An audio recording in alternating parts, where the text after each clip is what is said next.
মাঝে মধ্যে একটু বালিশের সঙ্গে মাথা লাগাইয়া একটু চিন্তা করবেন আল্লাহর নিয়ামতের উপরে। এই মালিক বলে, বান্দা তুই একটু চিন্তা করে দেখ, আমি আল্লাহ তোর সম্মান আর মর্যাদা কত দিছি। বান্দারে, তোর সম্মানের চেয়ে বেশি কারো না।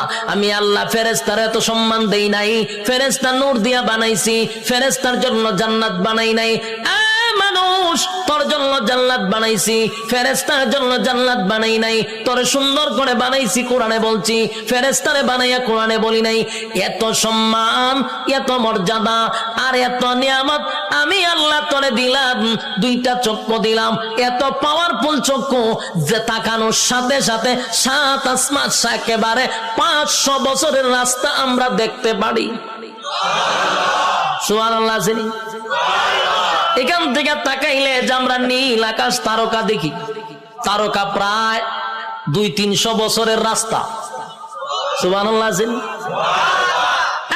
সূর্য এই পৃথিবী থেকে 9,30,00,000 মাইল উপরে, চাওয়া মাত্রই আমরা দেখতে পাই, ঠিক নেই?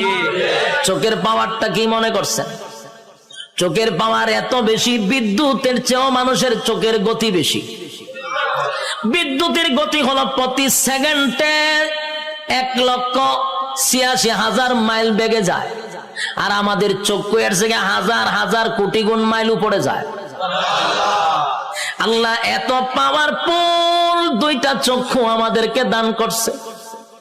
এরপরে আমাদেরকে মেধা শক্তি দিছে, ভালো বোঝার শক্তি দিছে, মন্দ বোঝার শক্তি দিছে।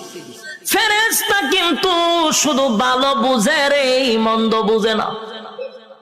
শয়তানরে আল্লাহ শুধু মন্দ বুঝার তৌফিক দিছে, খারাপটা খালি খারাপ বুঝে, ভালো বুঝে না। আর মানুষ ভালো মন্দ বুঝার তৌফিক দিছে, কথা হয় না?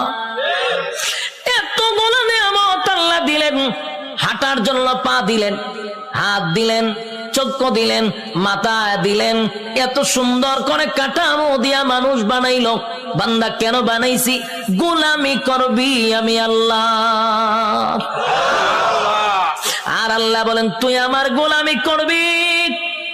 সূর্য তোর গোলামি করবে, চন্দ্র বান্দা তোর গোলামি করবে, জমিন বান্দা তোর গোলামি করবে, যা কিছু দেখস বান্দা তোর জন্য বানাইছি সব তোর গোলামি করবে।